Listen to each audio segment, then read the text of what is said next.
ibang mga teacher nag-iyakan kay Yusek Claire Castro. Isang high school teacher na sumasideline umano sa pagtutulak ng droga. Nag-iiyakan sila kasi nasaktan daw sila. Isang guro sa Tarlac ng pamilya ng 8 taong gulang niyang estudyante na ginahasa umano niya sa Nag-iiyakan sila dahil na-insulto raw sila. Arestado ang isang 36 anyos na guro matapos i-report na ginahasa umano ang isang dalagita sa Pasig City. At nag-iiyakan sila kasi hindi nila matanggap yung real talk na sinabi ni Yusek Claire Castro sa kanila. Minsan na po natin nakita mismo ang ibang mga guro ay lumalabag sa ganitong klase ng moralidad.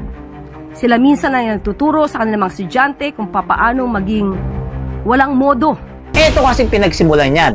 Etong si Yusek Claire Castro may statement na yung ibang mga teacher daw sila pa nagtuturo ng kalokohan sa mga estudyante. Ang salita ba? Sino na? Ako, sir. Sige. Oh, very good. Bagay. Ibig sabihin ng bagay, yung pananamit. Next. Okay.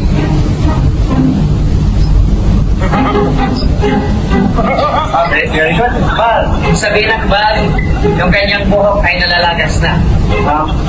Last. Okay.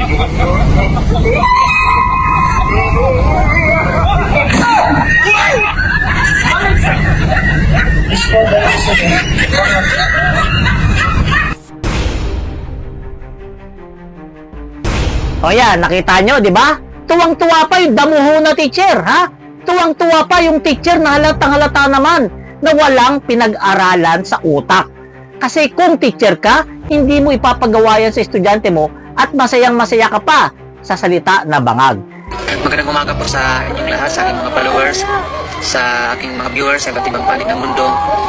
Ako po ay magbibigay ng aking public apology sa ating mahal na Pangulo Bongbong Marcos. Yan ang pinapatukuyan malamang ni Yusek Claire Castro.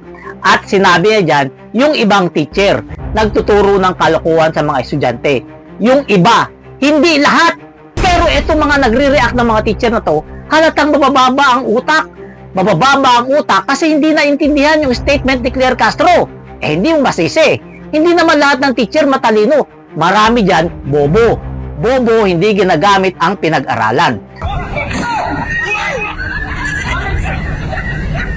Ang problema kasi sa mga teacher na to, akala mo kung sino. Akala mo ang lilinis. Madudumi din naman.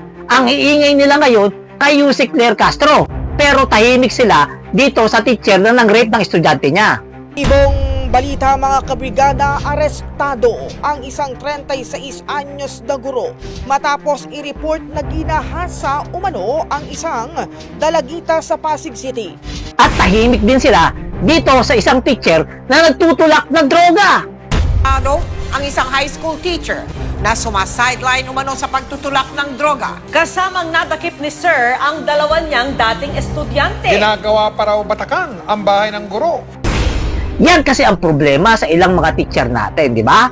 Mga teacher na nagba-vlogger. For the views, sasawsaw sa mga maiinit na sitwasyon sa politika. At kapag nabati ko sila, syempre, magpapaawa, magpapabiktim.